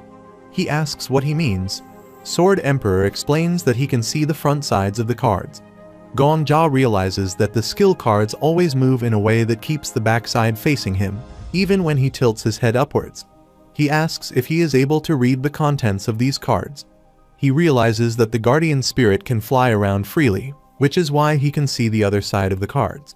Sword Emperor affirms that he can see them and asks if Gongja doesn't trust his eyes. He mentions he was well known for having good eyesight ever since he was a kid, noting that as he grew older, he even obtained true sight. Gongja asks why he suddenly shouted, prompting him to just tell him what skills they are. He agrees and says he'll read it once, so Gongja should listen closely. He begins with card 1. Nature provides them a place to call home, but also challenges, In this harsh world, the orc race has enhanced its reproductive capabilities, undeterred by nature. If one orc dies, don't worry. Unseen to him, there are still 9 more. Blessing of reproduction, rank F. However, they will be in heat year-round. He reads out card 2. They always add TCH week at the end of their sentences. TCH week. They do not know why they do this either. TCH week. But he should also take a sip of the TCH week. TCH week. Then he will never be able to escape the fun of the TCH week for eternity. TCH week. Blessing of TCH week, rank F. However, TCH week, TCH week. He asks if he sees now. If he had not stopped him, he would have selected TCH week, TCH week. He then asks Gongja if he doesn't think that since he was born a man, it's worth obtaining the strength of an orc. Gongja says he is just spouting garbage and thinks they are both garbage. But if he were to pick, it would be TCH week. TCH week. Sword Emperor says he thinks his speech and thoughts are mixed up. He continues, saying that anyway, he thinks he is right. TCH week. TCH week is better than the blessing of reproduction. Sword Emperor tells him to wait and asks him to give it a bit more thought, while he moves his hand to pick a card. He says it seems like he has the same thoughts. Sword Emperor asks what he is saying. The status window notifies that the selection is complete for copying the skill. Sword Emperor screams no, grabs it, and says yes. Later, he wakes up in his bed while the status window notifies him that he is currently an F rank hunter with no penalty for skill usage. He acknowledges, alright, sweet. Saying Ryan really is the best. Staying in a nice place really does refresh my mind and body. Sword Emperor mutters, damn it, he thought he would fall for it. He questions who would choose the blessing of reproduction and tells him to stop throwing a tantrum, suggesting they go hunting and open the hunter status window. The status window indicates he is rank F with 4 skills. First, he wants to become just like him S+, passive. Second, Returner's Winding Clock X, passive. Third, Sword Thrown A+, passive. And fourth, TCH week. TCH week F, active. He acknowledges that everything is alright. He doesn't see any issues. Sword Emperor suggests that he ponder it carefully and considers training by remaining seated in a lotus position. Dying hurts. Confused, he asks for clarification. Sword Emperor suggests they take it easy and train lotus style. He assures him he can achieve aura in just 6 months. Gongja looks up and mentions the 3 floors of the hunting grounds. The system notifies him that they are moving to the 3 hunting grounds on the floor. Sword Emperor asks if he cannot hear him. He transports, drinks a potion, and thinks it is delicious. He asks if he knows. Sword Emperor asks what he wants if he wants to get into the lotus position. He notes that he is called a zombie when at a disadvantage and Gongja when not, and earlier, he was called Gongja before swinging his sword. He kindly informs him to correct this habit and moves to attack the goblin.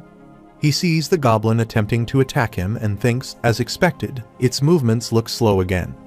The status window notifies the activation of skills. He inquires about TCH week, and the goblin says TCH week and feels pleasure.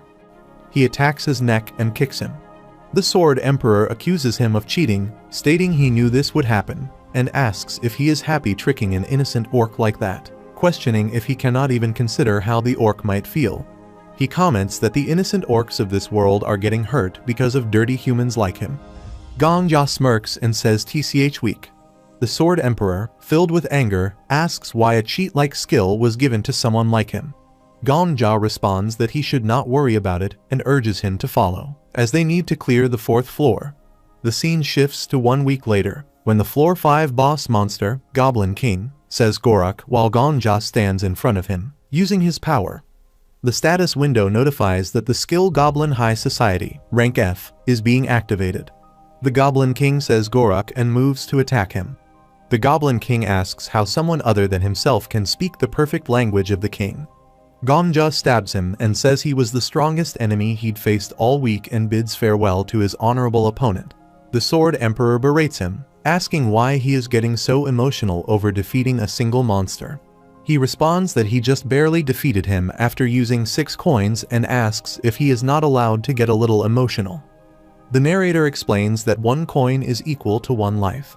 He remarks that he is only stating facts and questions whether that could even be called an honorable fight. Gongja asserts that it was, showing a card that indicates the skill Goblin High Society, rank F. The card explains that the Goblin King was lost in thought, finding their goblin culture too unsophisticated, with all their words ending in Keruk. He wonders how he could display his royal authority like this. Then, the ingenuity of the Goblin King came in, deciding that from now on, the nobles would speak Goruk instead of Keruk. He thought Goruk was a dictation fit for his noble essence, although the struggle between tribes would worsen. The skill was copied from the Goblin King. Gongja comments that it is kind of amazing that even goblins worry about such trivial things. Sword Emperor remarks that this is why they are goblins, noting that humans are not much different. He excuses himself. Sword Emperor clarifies that he was just talking to himself. Gongja asks what he means by that. The status window notifies that Hunter Kim Gongja is leveling up. He thinks, finally, and sees the light surrounding his body. The status window notifies that his skill slots have expanded, and he is now an E rank hunter, wishing him fortune. Sword Emperor comments on whether it was sparks or maybe drops of blood, adding that it was confusing. He says that the effect just now was the level up effect, right? Sword Emperor confirms, explaining that it doesn't happen just to look cool. It's a type of hint. Gongja asks about the hint. Sword Emperor elaborates that the shape of the aura he will possess is foretold by the effects that appear when he levels up. For example, he bet that the Flame Emperor he killed had fire effects. Gongja reconfirms, mentioning sparks. He agrees. After a while, Sword Emperor explains that the shape of one's aura usually reflects the hunter's trauma. However, it's not always a bad memory. It can be based on a life-defining moment, which gets reflected in the shape of the aura. He guesses it's a form of subconscious manifestation, and based on his judgment, his aura is either fire or blood. Gongja then asks about the shape of the Sword Saint's aura. Sword Emperor replies that it is moonlight. When the Sword Saint was a child, he got lost in the mountains. Not wanting to die, he crawled to the mountaintop, where he found the moon in the clear sky, which was absolutely astonishing. He realized that the moon shines not with its own strength, but by receiving light from the sun. Despite this, a life where one only receives is still beautiful. He wanted to shine like moonlight by receiving light, a thought he had cherished since he was 12. Gongja is surprised to hear that the Sword Saint is 12 years old and thinks that he definitely isn't normal. He says, anyway, they cleared floor 5. Let's move on to floor 6. Gongja asks if they can't just go and raid the floor 10 bosses. Sword Emperor asks what he means, questioning if he isn't being overconfident despite being a newbie. Gongja assures him that's not the case. Sword Emperor asks if he knows how many years several great hunters have wasted on floor 10. Gongja responds that if he can't clear floor 10 in 2 tries, he promises to start calling him master. Sword Emperor questions if he's saying he can defeat it after just 1 death and mentions it took him 6 tries to defeat the Goblin King. He remarks that he doesn't seem to know his place, but adds that he doesn't go easy on pets. Gongja states, however, that he has a condition. He must honestly tell him what skills the floor 10 boss has. He agrees that it seems fair. Gongja proposes that if he wins, he has to address him as Gongja Nim as politely as possible. He asks why. If he wants to back out, he can quit anytime. Sword Emperor berates him, questioning if he thinks he can challenge the Great Sword Emperor just because he has a cheat-like skill. He accepts the bet, warning Gongja to be prepared to serve him as his master for life because he won't be able to defeat the floor 10 bosses. Since Gongja can't die, he'll have to call him master for eternity. Gongja jests, asking if Sword Emperor has a delusion skill and should get ready to serve him as if he were Confucius. They both laugh. A girl sees Gongja laughing alone and remarks that she thinks he has gone crazy. After a while, the guard states that he may not proceed. Gongja asks why that is. The guard questions if he wants to challenge the boss alone, warning that going on a solo hunt is suicidal. He asks if Gongja didn't watch the news, mentioning that the Black Dragon Guild attempted a raid with 34 elite members and still failed. Gongja responds with so what, stating it's an association rule to allow any hunters who wish to raid in. The guard apologizes, explaining that he must keep a record of all hunters entering there. His superiors will review these records later. He doesn't want to be seen as the heartless fool who let someone head to their death, urging Gongja to consider his position as well. Sword Emperor interjects, asking about the Hunter Association and stating that his world didn't have something like that. Gongja ponders what he should do. He argues that playing these petty political games is the reason they're still stuck on floor 10. Just defeat this guy and go in. Gongjia tells the guard that he appreciates his hard work and agrees that what he's saying is right. He admits honestly that he really does want to commit suicide. The guard and Sword Emperor ask what he means. Gongjia explains that a year ago, his significant other died, and recently, the alchemy castle informed him he had an incurable illness. They say he has at most half a year left, but he can't bear to live without his lover. However, despite being at the lowest tier, he is still a hunter. He states that instead of waiting for his life to end in the alchemy castle's hospital ward, he'd prefer to face monsters until the end. The guard acknowledges it as a tragic story. He hands Gongjia a pouch and tells him here this is the money he has saved up for his treatment. The guard insists that he can't accept the money. Gongjia explains that since he will disappear anyway, he wants to leave without leaving anything behind, and he asks the guard not to leave any records of his entry either. This is his last request as a hunter. The guard agrees, saying he understands, and allows Gongjia to proceed without recording anything. Sword Emperor comments that they both are foolish and asks if they are filming a movie. Later, he enters the 10th floor and thinks it doesn't matter how he got there as long as he reaches floor 10. He sees a large house and considers that this floor, which should have been cleared by Suha, he will now create a legend greater than that of the Flame Emperor as he opens the door. Inside, he sees small dolls standing and wonders if he should play with them. A doll asks what game they should play, freeze tag, and what the time is, or mentions that all the ice melted and the wolf is dead, suggesting they play hide and seek.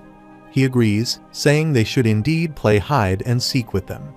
The status window indicates that he has entered the boss stage, with the challenger being one person, Hunter Kim Gongjia. Gongjia confidently states that he will play. The status window wishes him good fortune. The scene shifts to a flashback. A news report announces that the Black Dragon Guild, which has secured its spot as the strongest guild since the opening of the tower, unfortunately, has experienced its 30th failed raid today, while Black Witch emerges with her subordinates. She is asked about her thoughts on pain. Taking the mic, she states there is nothing wrong with their skills, they just had a bit of bad luck. Suha questions who said that and remarked that luck is also a skill, while the status window notifies him that floor 10 has been cleared. The narrator explains this in the interview, later known as the loser assertion. The narrator poses the question, surpassing all the great hunters, why was the Flame Emperor the only one able to clear floor 10? The scene shifts to the present. The status window notifies that the boss stage is starting. Floor 10 boss monster Hellfire Maiden. The fire dolls invite Gongjia to play with them and promise to make it fun. Gongjia considers that clearing floor 10 is relatively simple. Hidden somewhere in this mansion, he needs to find the real doll and destroy it. A fire doll challenges him, asking who's the real one and to find him. Sword Emperor explains that these are not ordinary flames but hellfire created with aura. Gongjia thinks that no matter how much he protects himself with his aura, he can only endure these flames for 10 minutes, but they would have no effect on a hunter who uses a fire-type aura. He recalls a memory when Suha grabbed a doll, it shattered, and he remarked it was another dud. The fire doll asks if he's ready. Gongjia creates a protective shield with his aura and explains that's why he was able to clear it safely. Yet he finds it audacious to claim that luck is also a skill. The fire doll challenges him to come and find them. Sword Emperor comments that he is the zombie who survives on luck. Gongjia asks what he means by surviving on luck and points out that he's barely hanging on with his aura. He mentions that he will hit his limit in a minute. The fire doll inquires about his limit. He informs them that old man Marcus can withstand these flames for 30 minutes, as he's training intensely to extend his time limit to an hour before challenging. Unlike someone who just barged in recklessly, Gongjia expresses his gratitude for the information. He asks, so now, what will he do when he only has 2 coins? The fire dolls ask if he's ready, urging him to come and find them. Gongjia questions what they mean and states that he will think about it after he dies first. Sword Emperor speculates that Gongya's aura will exponentially grow if he dies here. He explains that there are only 2 ways he can clear this place: guessing the right doll immediately, which is a 1 in a million chance, or becoming skilled enough with his aura to last in this flame until he finds the real doll. He adds that Gongjia only bet 2 coins like an idiot, so he probably can't do it. Gongju counters that he forgot about option 3. Let's see who will win after he dies, and he thinks his aura will run out in 10 seconds. He questions why he doesn't just grab a random one. A doll asks if he will play with her. Gongja grabs her head and affirms that he's got it. The doll screams and repeatedly insists that she's not it while melting. Gongja thinks for 3 seconds and asks if they really have to put on this kind of show. Sword Emperor asks how anyone could possibly understand the Great Tower and calls him a psychopath for giving a cheat-like skill to someone like him. He asks if he really has to say it like that and considers for 1 second. His protection shield shatters and fire engulfs him. Sword Emperor declares that time's up. He thinks it burns and pleads to be killed faster. He asserts that he's surpassing the tower as a pervert. No matter how great a hunter he wants to be, if he willingly goes for a plan where he burns to death, he will acknowledge him as a real pervert. The status window indicates that he has died, fulfilling the condition for his skill by his death, and randomly copying the monster Hellfire Maiden's skills. As Gongja regains consciousness, he asks if he has not forgotten their promise. Sword Emperor assures him he remembers and tells him not to worry, asking if he seems like someone who would break his promise. He points to a card and exclaims, "Damn, this is amazing." The status window displays the card, showing that Hellfire Barrier, rank S, has the effect of harboring grudges, resentment, and regret, burning all of it endlessly. It burns intensely, capable of reducing the world to ashes. He feels like he is dying, then killing, as long as he desires. An aura of hellfire will descend within a radius of 2 kilometers (1.25 miles), and no one can escape this hell without his permission, no matter who they are. However, he needs to stay within the barrier for it to remain effective. He identifies this as the One, insisting on just picking it as it's the only S-rank skill this boss monster has. He mentions that the hellfire from earlier will explode whenever he wants and asks why Gongja is acting like that, questioning if something is wrong. Gongja replies that no, he doesn't know why, but something doesn't feel right. He thinks about what it could be. It's definitely a great skill, but something about it isn't sitting right with him. Gongja then asks the Sword Emperor to please read the other skills. Sword Emperor says he doesn't quite understand but agrees to his wish, listing off Labyrinth Architect rank A, Puppeteering rank B, Remote Control rank B, Trap Installation rank C, and the last one before stopping. Gongja confirms that's what he thought. He tells him to wait and hear him out, but Gongja insists it's fine. He already understands what kind of skill it is. He marvels at the sight of a golden card, describing it as epic. If he were to obtain this one, hellfire barriers would explode with a kablam, and his hellfire would charm anyone like Pow Pow. He thinks otherwise. This is the card he truly desires. He explains that he sensed something was off from the beginning. Among tens of thousands of them, there is only one real doll, and the real one wouldn't burn due to its fire aura. He wonders why the fake dolls aren't burning. He concludes that there is only one answer and grabs the silver card. The status window displays the card, revealing that only he can prevent fire, ranked A, with the effect ouch, it's hot. If left unchecked, this could burn down his house, but he no longer needs to worry. Any object or life form designated by him gains immunity to fire, allowing him to enjoy life free from the fear of fire demons. However, damage from water and ice skills increases by 300%. He considers if there might be a skill that helps targets selected by the caster to avoid burning. The status window notifies that the selection is complete and the skill is being copied. Sword Emperor comments on what a crappy game it is. Gongja laughs and insists Sword Emperor repeat after him, "Gongja-nim, come on." The status window then notifies that he has died and will return 24 hours back to the past, currently being an E-rank hunter. He remarks that now he can leisurely tour the mansion until he finds the doll, questioning what he should do since the game has become too easy. The status window further notifies that he is penalized by the skill, recreating the trauma of an opponent that killed him. Shocked, he sees it while Sword Emperor asks about the trauma. They both begin to fall down, with the status window initializing the penalty, recreating the trauma of the monster Hellfire Maiden. The scene shifts to a flashback where a white-haired little girl stands outside a house, expressing her hunger and pleading for even a piece of bread or crumbs. The owner kicks her and questions why a homeless kid is the first thing he sees in the morning. She persists, asking for just one piece of bread, even if it's moldy, as she walks along the street. A passerby mentions the increase in homeless kids in the neighborhood recently due to food scarcity from the famine. The girl continues to express her hunger, prompting annoyance from another person who remarks on the persistence of such children. She repeats her plea for just one piece of bread. A brown-haired man asks where these children are even coming from and suggests someone should take them away. She accidentally collides with a cap-wearing man and apologizes profusely. He asks if she does not have parents, noting that she seems hungry and her body is aching. He invites her to come with him, explaining that he is a doctor and has many friends at home who can help her feel better. She thanked him and called him a kind sir. Later, the man with the cap captures the white-haired little girl and locks her in a cage in the basement. She asks when she can go out and play, mentioning how hungry she is. He tells her to be patient, stating that only animals succumb to their urges. He adds that just because she was born to a beast doesn't mean she should be raised like one, too. Later, he takes her out of the cage, holding a knife, and explains that he knows she's an orphan. He claims he doesn't work because he's too young, and he spreads diseases from village to village. He portrays himself as a nobleman with the duty to eliminate children like her. He cuts her hair and demands repentance. After a while, he presents cages with kids in front of people and declares that the current famine is caused by these orphans, who are witches' children, the poison of their land, and the scourge of their society.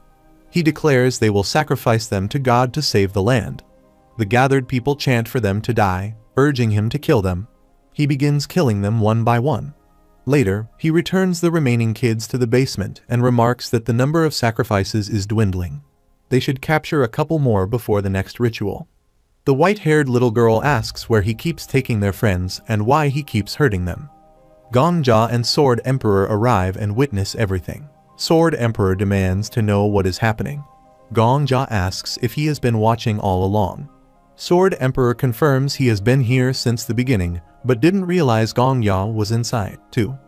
He remarks that they are both just animals right now. Sword Emperor dismisses their state as unimportant and questions the man's sanity for telling children to repent. Gongja suggests that this may be the origin of the boss on stage 10. The status window now notifies that it is reenacting the trauma of his killer. Gongja expresses his surprise, admitting he had no idea that monsters were once humans. Sword Emperor clarifies that not all monsters are human. Generally, it's only boss monsters that originate from real-life events across different worlds, otherworldly life forms, heroes, and so on, and this phenomenon becomes more common after the 11th floor. Gongja questions why Sword Emperor hadn't mentioned this earlier. Sword Emperor responds that he never asked, adding that this is his first time witnessing such an origin. The little girl interrupts, saying she's hungry and asking if anyone is there. Sword Emperor reflects that while he knew they were from other worlds, there was never a way to discover their true histories until now.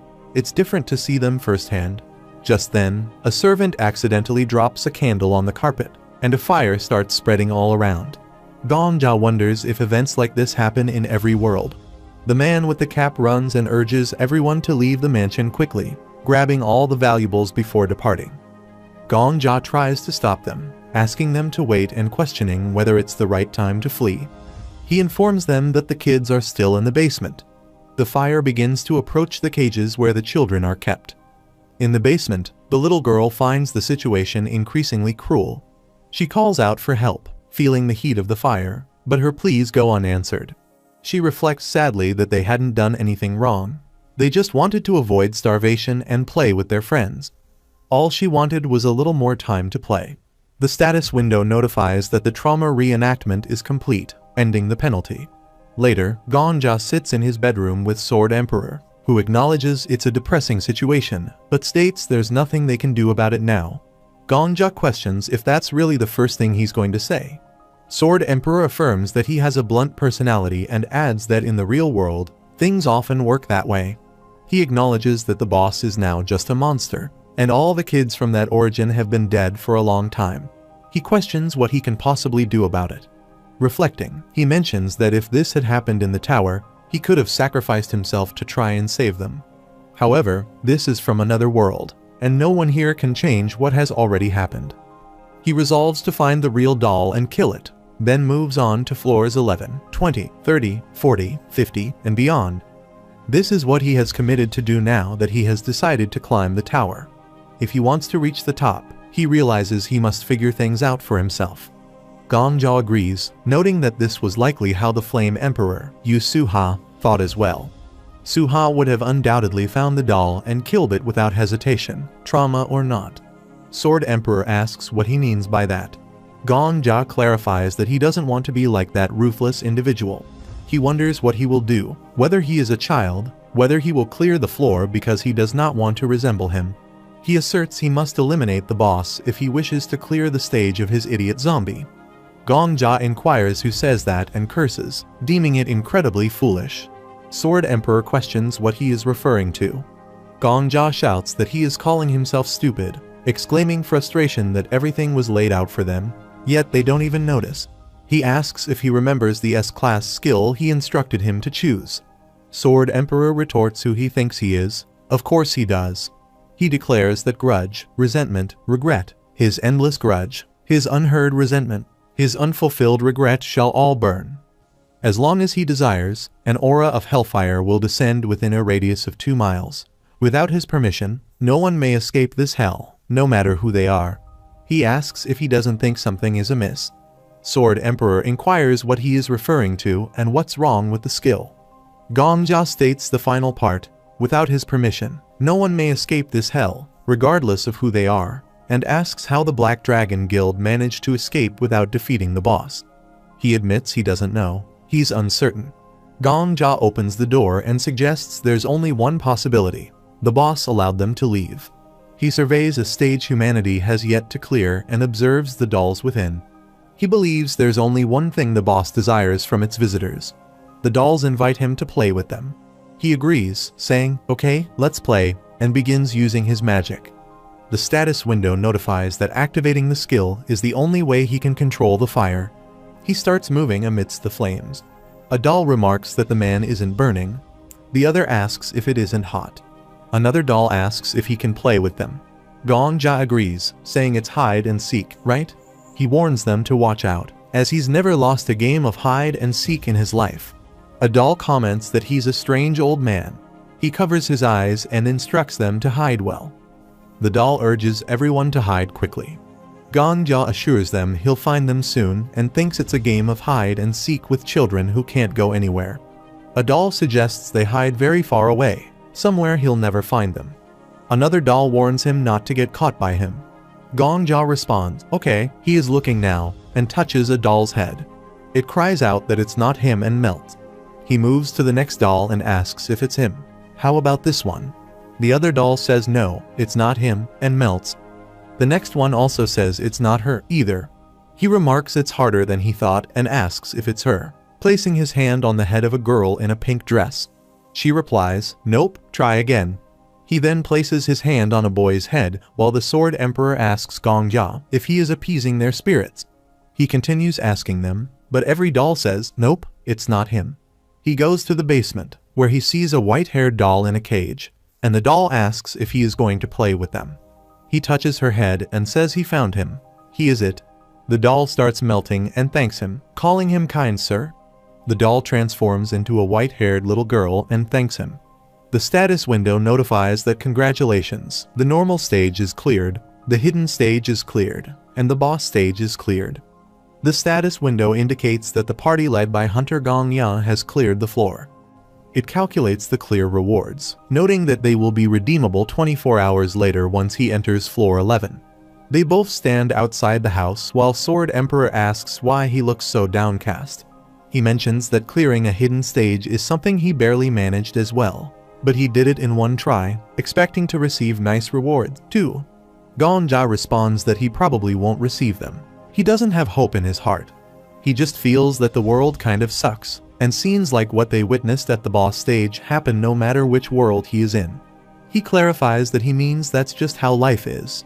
Later, he walks with him in the forest and comments that he's not really suited for things like this. Nevertheless, he's quite impressed. Clearing the stage in his own unique way is a compliment. Gongja responds, saying this is kind of suspicious. He insists he can recognize a great man when he sees one. He got through this stage purely on skill, not luck. Besides, they are partners, so he should be happy for him. Firecrackers start lighting up the sky, and the status window notifies that this is a public service announcement. Floor 10 has been cleared, and Floor 11 will open in 24 hours. On the other side, the public also observes fireworks. A person asks, "What's going on? What's with the fireworks?" Another person remarks that they are shooting fireworks, wondering if this is happening on all floors or just the first. Yet another person mentions they are on the 3rd floor, and there are fireworks there too.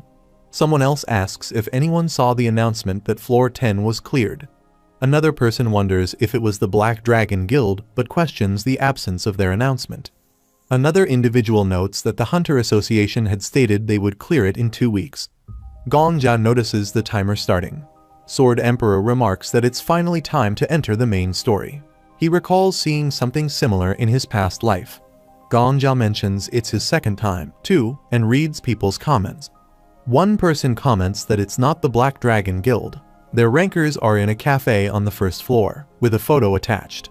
Another person mentions they are at the shrine right now, and it's also not Heresy Inquisitor. Someone else notes that Viper is currently teaching students at the gym. Another person adds that Paladin is working at Babylon Square. Another person reveals they are a Sang Ryan member and can't reveal themselves, but it was not them either. Another person concludes that none of the guilds cleared it, so it must not be the Sword Saint. Another person states that the Sword Saint is currently drinking milk next to him, with a photo attached. Others begin asking who it could be. Sword Emperor asks how it feels to be promoted from a random extra to a main character. Gongjia responds that it's great. He feels like the world is his. He acknowledges that he shouldn't get ahead of himself. After all, he only cleared Floor 10. However, he considers himself the man closest to the top. Gongjia agrees, stating that all that's left is actually getting there. A guard approaches, addressing him as Mr. Hunter, and asking if he is the one who cleared it just now. Gongjia denies knowing what he's talking about. The guard insists that he's the only one who challenged Floor 10 today and shows him his phone. He explains that his upper management is in a frenzy, demanding to know what's going on. Gongjia asks what would happen if he did clear it. He responds that he just wants to ask for his name. Gongjia questions this, even though he received 100 gold from him. He asks him to please tell him his alias at least. Gongjia responds that he doesn't have one and begins to leave. Sword Emperor urges the guard to look at his face, while the guard is shocked to hear this. Sword Emperor praises Gongjia, saying that's how he can make himself more known by hiding who he is and making others work to find him. Gongjia remarks that he thinks he's figured something out. Sword Emperor asks what he's figured out. The system then requests him to state the floor he wants to transfer to. Gongjia questions why Sword Emperor is suddenly complimenting him, reminding him of his promise to call him Gongjia Nim if he cleared it within 2 attempts, and asks if it's not amazing that he cleared it within 2 attempts. Sword Emperor states that they are partners, and partners should be equal in status. He and he equals. He mentions someone who cleared Floor 99 and his partner, the person who will clear Floor 100, a partner, a friend. Isn't that beautiful? Gongjia corrects him, saying Floor 1. The system notifies him that they are moving to Floor 1. Sword Emperor grabs his shoulders and says Gongjia. Gongjia tells him to add Nim if he wants to address him from now on, forever. After a while, in a cafe, a person asks who cleared Floor 10. Another person mentions he's been checking the news, but it has not shown up. He wonders if Black Dragon is hiding the fact that they cleared it. The other person denies this, insisting it's the Sword Saint. Gongjia also sits enjoying coffee and asks Sword Emperor what he thinks. Isn't victory sweet, just like this caramel macchiato? He queries if his earphones are broken, as he has not heard an answer. He calls to him again and again. Sword Emperor finally responds with yes. Gongjia remarks that he can hear him again, joking that he thought he went deaf for a moment. He suggests Sword Emperor shouldn't worry about the very respectable Sir Gongjia and asks if they can speak comfortably without using honorifics. It would be weird to use them while addressing him as Sir Gongjia. Sword Emperor suggests they simply kill him, copy a new skill, and place it over the Sword Throne. He wants to return to Marcus. Gongjia responds that it's a funny joke and asks if they're not partners for life, together forever. He calculates it's been about an hour and a half. He believes it's almost time and can't believe such a high-ranked individual would come in person. Spotting a cat, he thinks no one knows about this cat yet, so he should pretend not to know either. He places it in his lap and asks if it's lost, and if it wants to play with him. He recalls hearing she was obsessed with cats, but this is impressive acting. A team of hunters arrives, and the director of the Civil Militia Guild politely asks if he is Hunter Kim Gong-ja. He shows his card and mentions he was wondering how long it would take, but it took exactly 1 hour and 30 minutes. An adventurer from the guild reports on a call that they found him. A long-haired girl informs over the phone that he's in the cafe across the street from the bank. The director of the Civil Militia Guild assures her not to worry. He won't let the other guilds take him. He introduces himself as the director of the Civil Militia Guild and invites him to join their guild. Gong-ja apologizes for interrupting but suggests going over some rules first. First, he advises not to disclose his name to the media. A Hunter Association member asks when mentioning that reporters are currently going crazy and there's a limit to how long they can hide. Gong-ja replies that it's not for long, just until the clock reaches 0 hours 0 minutes and 0 seconds. He simply doesn't want to encounter reporters while trying to reach floor 11. A member of the Chun Moon Guild asks if that's all. Gong-ja adds that, secondly, this is a public place, so they should respect the other customers. Today's video ends here. Comment next if you want the next chapter. Like, share, and subscribe for more recaps. Full video available on the channel.